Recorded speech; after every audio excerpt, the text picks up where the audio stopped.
lo que considero que es más importante que ustedes deben de como retener y tener presente, no nada más ahorita en esta etapa del curso, sino en el resto del curso. Y de la parte de química, cuando a veces le queremos buscar una aplicación, pues esta es una de ellas, de los temas que podemos aplicar directo en la vida cotidiana, en el quehacer profesional. Entonces vale la pena tenerlo presente este tipo de conocimiento, ¿no? Entonces, son los tipos de enlace, el material que tenían ahí hablaba de los tipos de enlace, incluso las páginas estas de objetivos que eran un poquito interactivas que les dejé, hablaban del enlace iónico, del enlace covalente. El enlace metálico lo dejé ahorita un poquito de lado, no lo metí mucho en el material que les compartí, porque el enlace metálico es un poquito diferente.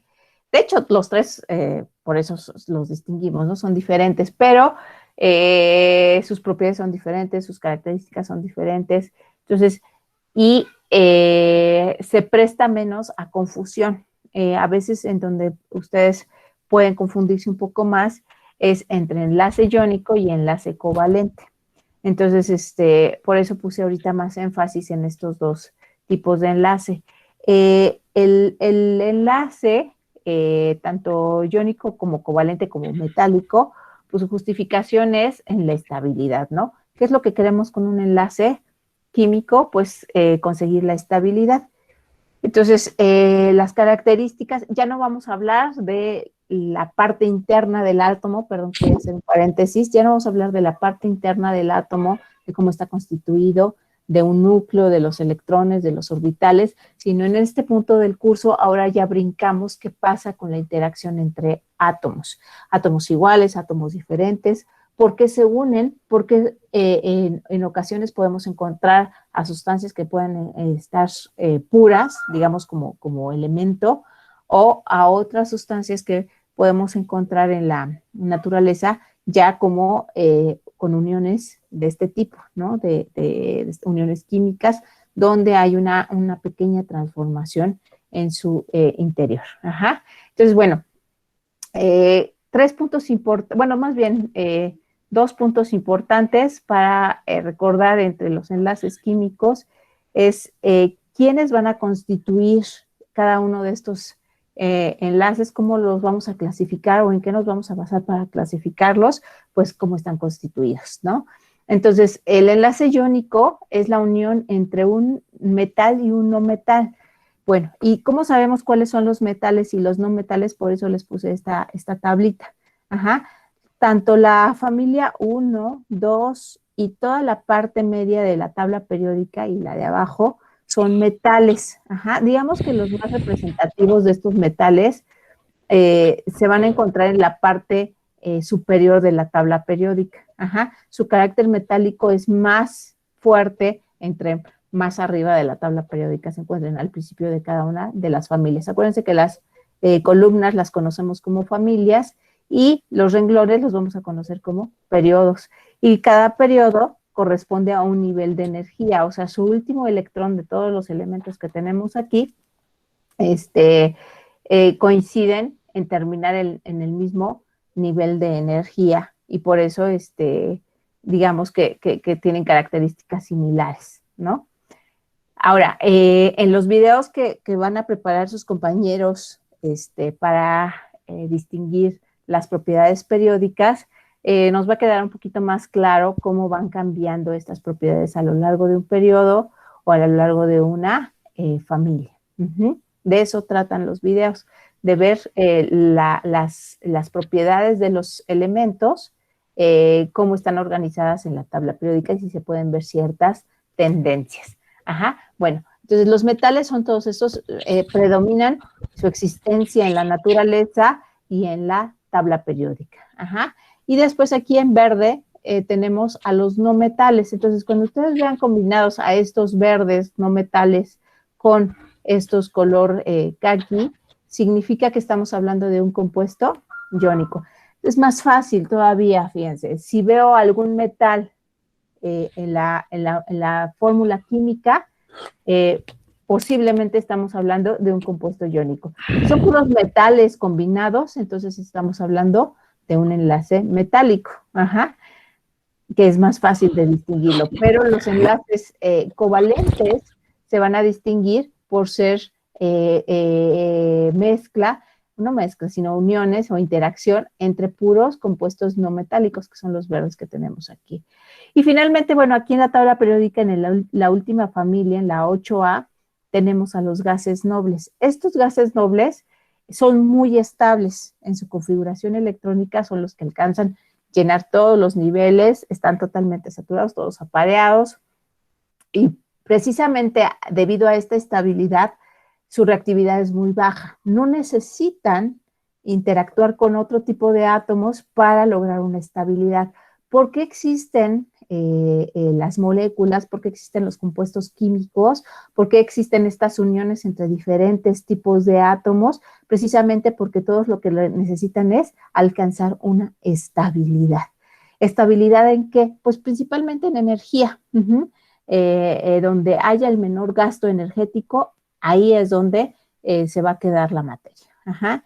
Entonces, resulta que si tienen todos estos niveles energéticos llenos, o están todos apareados en el último nivel energético, es más estable que cuando tiene electrones desapareados, que cuando tiene una deficiencia de electrones en los niveles energéticos. Entonces, ¿qué es lo que van a buscar todos los elementos de la tabla periódica? Pues tener configuración electrónica de gas noble. ¿Para qué? Pues para alcanzar una estabilidad. Y muchas veces esa estabilidad o esa configuración electrónica de gas noble la van a alcanzar solamente uniéndose con otros átomos, combinándose con otros átomos. Y de ahí viene que entonces existen los compuestos químicos. Ajá. Muchos elementos de la naturaleza son más estables en compuesto que en estado elemental, porque son inestables, porque tienen, les digo, esta deficiencia de electrones en los últimos niveles, y entonces van a tratar de hacer todo lo posible para llegar a un estado donde esté completo su último nivel energético. Entonces, en los covalentes, como les decía, entonces lo que vamos a encontrar es que son uniones entre puros no metales, solamente la combinación de los que nos marcan aquí como verdecito. Ajá.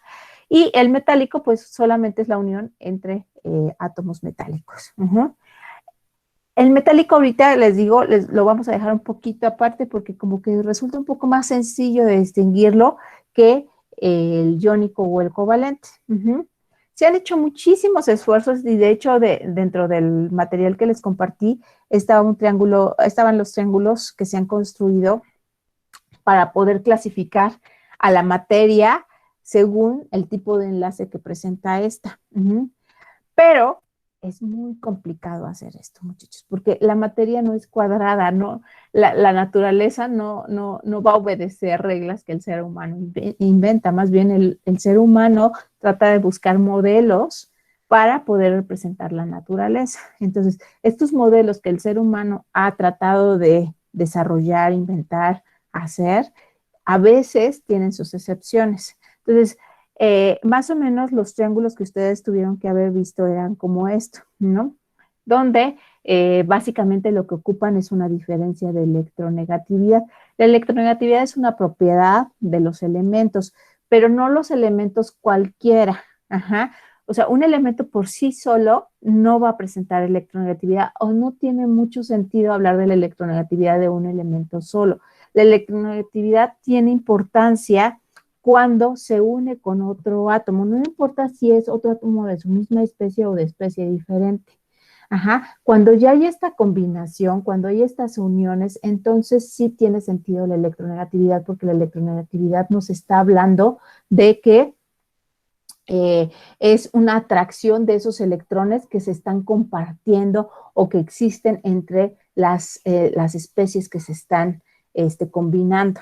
Entonces, ahí tiene el sentido la electronegatividad porque hablamos de quién va a atraer más fuertemente a esos electrones que se encuentran en las uniones químicas. Entonces, cuando yo hablo de la electronegatividad, casi siempre voy a estar hablando de compuestos, de átomos, perdón, que están dentro de un compuesto químico, ya sea iónico, covalente, ¿sale? Entonces, con base en esta propiedad se ha tratado de clasificar a la materia. ¿Por qué? Porque normalmente la electronegatividad, la diferencia de electronegatividad, pues ¿en dónde va a ser más fuerte? Pues entre los elementos que se encuentran en las esquinas. ¿Y quién va a ser quien va a dar más diferencia de electronegatividad? Pues entonces los compuestos iónicos, porque son los que se encuentran más alejados uno del otro. Entonces, en ese punto es donde vamos a encontrar la diferencia de electronegatividad mayor y en eso se basa la clasificación. Y por eso tenemos a los compuestos iónicos en la parte superior de la pirámide, ¿no? Luego acá en la parte inferior derecha tenemos a los compuestos covalentes, a los metálicos del lado izquierdo y vamos a ver que hay una variante dentro de los covalentes que son los polares. Ajá, y aquí es donde estamos en una zona de peligro, en este cambio donde vemos que qué tan iónico puede ser un compuesto, qué tan covalente polar puede ser un compuesto, y a veces podemos encontrarnos con que, oye, tiene todas las propiedades de un covalente, pero por la diferencia de electronegatividad le correspondería ser iónico. Pues sí, resulta que la naturaleza no se va a comportar con nuestras reglas, no va a seguir nuestros modelos. La naturaleza es y tiene sus leyes de la naturaleza, y nosotros solamente estamos ocupando este tipo de modelos para poder interpretar como lo más representativo, lo más grueso. Pero vamos a encontrar veces como aquí que no podemos, esta área es peligrosa, ¿no? Que no podemos clasificar como blanco o negro definitivamente, sino que va a haber ahí unos grises que vamos a tener que entenderlos, aceptarlos y vivir con eso, ¿no? Estoy viendo que hay hay una preguntita aquí en el chat. Dice, profesora, ¿afecta en algo a los que no pudieron entrar? Que sí afecta, más bien me están preguntando acerca de la clase de hoy. Ahorita nada más termino de hacer este resumen y si quieren platicamos un poquito de eso. ¿Sale? Ok. Entonces, este triángulo de lo que nos habla es precisamente dónde puede caer cada uno de los tipos de compuestos que podamos encontrar en la naturaleza. Nosotros básicamente vamos a estar trabajando con aquellos que están en las, digamos, en las puntas de los triángulos, ¿sale? Ahí es donde los vértices, donde vamos a estar trabajando más fuertemente porque es un área más segura, ¿no? Pero sí vale la pena hacerles notar que hay una área peligrosa donde los elementos, más bien los compuestos, ya no se comportan tan definidamente como aquellos que se encuentran en las esquinas, ¿no? Bueno, entonces un enlace iónico se va a caracterizar por estar constituido precisamente por iones, ¿no?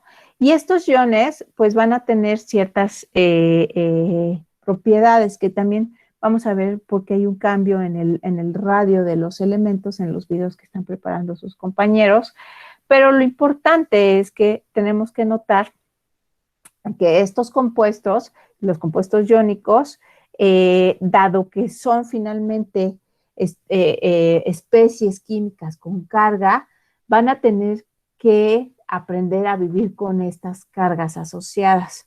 Ajá. Y estas cargas asociadas precisamente les van a hacer que tengan una cierta organización en el espacio. Ajá. El hecho de que ya haya una fuerza electrostática de atracción, por ejemplo, en este caso entre el cloro y el sodio iónico, hay una fuerza de atracción. Pero normalmente en la naturaleza no tenemos nada más un ion cloro y un ion sodio. Normalmente tenemos un cúmulo de iones cloro y un cúmulo de iones sodio. Entonces, ¿qué va a pasar con las interacciones que suceden entre los cloros negativos o entre los sodios positivos? Ahí esperamos un tipo de repulsión, ¿no? Entonces, ¿cómo lo soluciona esto la naturaleza, estas repulsiones que podemos encontrar en este tipo de compuestos? Bueno, pues organizando la materia, solamente así, tratando de mantener a los que se repelen lo más lejanos posibles, lo más distante posibles, y a los que se atraen los más cercano posible para combatir esas fuerzas de repulsión y esas fuerzas de atracción también que se compensen un poco. Entonces, lo que va a hacer la naturaleza con los compuestos iónicos es, por ejemplo, aquí formar estructuras geométricas. Si nosotros fijamos nuestra vista en alguno de estos cubitos, lo que vemos es que no hay dos cloros juntos en el, digamos, contiguos. Por ejemplo, este cloro, lo inmediato es un sodio y con este cloro también es otro sodio. El cloro que tiene, de los cloros que tiene más cercanos, están en diagonal. Entonces, la distancia que hay de aquí a acá es más lejana que la que hay entre el sodio y el cloro. Entonces, hay una atracción entre el cloro y el sodio, pero eh, no se logran colapsar uno con el otro precisamente porque hay otro cloro que también va a sentir una atracción a este sodio. Y entonces así se va a ir creando esta organización entre los iones hasta que formen estructuras geométricas que nosotros identificamos como estructuras geométricas, donde una de las características es la organización. Entonces va a estar perfectamente organizada la materia cuando hablamos de compuestos iónicos. ¿Por qué? Porque tienden a formar estructuras cristalinas. Este orden geométrico que nosotros identificamos aquí le llamamos estructuras cristalinas. Y la mínima, digamos, organización que nosotros podemos encontrar, que sería un cubito, es a lo que le llamamos una celda unitaria, ¿no? Entonces juntamos muchas celdas unitarias y empezamos a construir nuestro cristal. Entonces, los compuestos iónicos son compuestos que tienen una gran organización debido a las fuerzas electrostáticas que se crean entre las atracciones y repulsiones de los iones, y el hecho de que sean esta organización tan perfecta le da ciertas propiedades. ¿Qué propiedades? Pues si se dan cuenta, la interacción de un ion no nada más es con otro ion, sino es de un ion con tantos iones como pueda alcanzar. Por ejemplo, aquí es 1, 2, 3, 3 y 3 hacia arriba, 6. Entonces, este ion tiene una interacción con 6 iones más. Entonces, eso le da mucha fortaleza a su unión, que el hecho de que no sea nada más uno con uno, sino es uno con muchos y esos muchos con otros muchos. Y entonces, normalmente son estructuras cristalinas fuertes, resistentes, con altos puntos de fusión. Y como está tan compacta la materia, han oído el dicho que dice, todo cabe en un jarrito sabiéndolo acomodar. Bueno, en este caso, al organizarse también la materia, hace que esté muy compacta la materia, que los espacios libres, los intersticios que se conocen en química, casi sean inexistentes. Sí existen, sí hay espacios libres, pero digamos que son los menos. Entonces, normalmente cuando hablamos de un compuesto iónico en estado sólido, normalmente son sólidos porque esta organización nuevamente no les va a permitir ser un gas o ser un líquido incluso. Normalmente estos compuestos, los enlaces iónicos, no normalmente, siempre van a ser compuestos sólidos. Y sus puntos de fusión van a ser muy altos. Ustedes deben de tener la experiencia de que cuando dejan caer un granito en un sartén de sal, un granito de sal en un sartén, el granito puede estar brincando de un lado a otro, pero vamos a observar que no logramos fundirlo. Entonces, el hecho de que no se pueda fundir es debido a que tiene altos puntos de fusión. Por ejemplo, el cloruro de sodio está arriba de los 750 grados centígrados, ¿no? Entonces, es difícil cambiarlo de fase con la elevación de temperatura. Son muy densos, precisamente por la organización, hay mucha materia en poco espacio, entonces sus densidades son altas. Otra cualidad que van a tener o característica que tienen es que son muy solubles en agua. Vamos a ver más adelantito por qué esta afinidad con el agua. Qué tipo de materiales estamos hablando, qué tipo de interacciones estamos viendo. Entonces vamos a observar que son muy solubles en agua y que puntos de fusión altos, altas densidades y que en estado sólido no conducen. Digamos que esa es una de las principales diferencias que vamos a encontrar con los metales, porque un metal en estado sólido sí conduce, pero un iónico, un compuesto iónico en estado sólido, no conduce. Ustedes agarran un bloque de sal, que ahora son muy famosos estos bloques de sal para quien les gusta las parrilladas, que lo ponen ahí en el asador para que la carne también se vaya cocinando o el pescado. Pónganle los dos electrodos y el multimedidor ahí directo y van a ver que la diferencia, cuando aplican una diferencia de voltaje, no hay conductividad, no hay respuesta, ¿no? Y esto es precisamente porque no conducen, están totalmente montados, fijos estos iones y no se mueven. ¿Por qué un material podría conducir? Porque hay flujo de corriente, hay electrones en movimiento o cargas en movimiento. En este caso, en los compuestos iónicos, no podemos hablar de que hay un flujo, están fijos. Cuando están en estado sólido, están fijos y no vamos a ver este tipo de respuesta, ¿no? Que en un sólido sí. En un sólido, en un metal sí lo vamos a ver. Ahora, en los compuestos covalentes, el enlace covalente, la diferencia es que es la unión entre dos no metales. Ajá. Entonces, pueden ser de la misma especie, como tenemos aquí oxígeno, oxígeno, cloro, cloro, o pueden ser de especies diferentes, ¿no? Por ejemplo, un ácido, ácido clorhídrico, fluorhídrico. Bueno, pues esos ácidos nosotros los podríamos encontrar también que son compuestos covalentes. Ahora, estos compuestos covalentes, ¿qué características tienen? Bueno, a diferencia de los iónicos que son muy organizados, estos no son tan organizados, se van a unir nada más uno con uno y eso va a ser la molécula que van a formar, nada más. ¿Sale? Entonces, esta molécula, como nada más son dos átomos o tantos átomos como sean necesarios para organizar la molécula, no es tan compacta, por lo tanto sus densidades son más bien bajas, su solubilidad en agua vamos a ver que es de mediana a baja. Ajá, muchos compuestos como el aceite, por ejemplo, no son ni remotamente solubles en agua, ¿no? Entonces tenemos que observar que la solubilidad también es un parámetro que nos puede ayudar en cuanto a propiedades físicas para distinguir a los compuestos iónicos y compuestos covalentes. Ajá. Entonces, estas diferencias con sus propiedades es lo mejor que podemos hacer para poder identificar un compuesto iónico y un compuesto covalente, ¿sale? Entonces, la solubilidad en agua es pobre en los covalentes, sobre todo aquellos que no son polares. Los que son covalentes polares, bueno, pues podemos hablar de cierta solubilidad, ¿no? Ahora, como no están organizados, también tienden a no ser sólidos. Normalmente son o líquidos o gaseosos. Ajá. Y otra cosa que también sucede en ellos es que sus densidades son bajas. ¿Por qué? Pues porque estamos hablando de líquidos y gases que normalmente sus densidades son muy bajas. ¿Sale? Entonces, mediante estas propiedades, nosotros podemos distinguir entre un compuesto covalente o un compuesto iónico. Denme un segundito porque me apagaron la luz, no me tardó nada.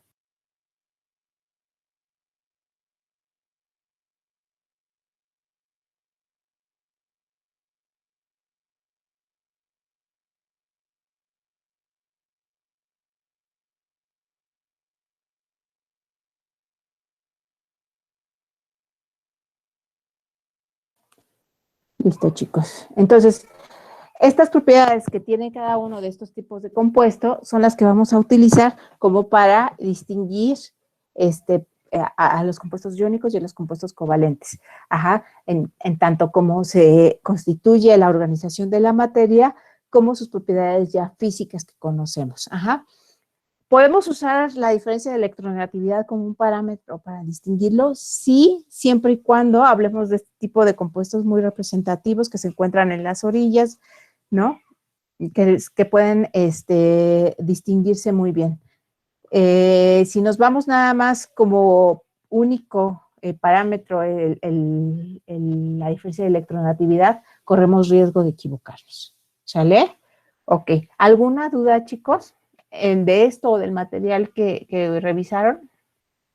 Digamos que esta es a manera de resumen de lo que ustedes revisaron.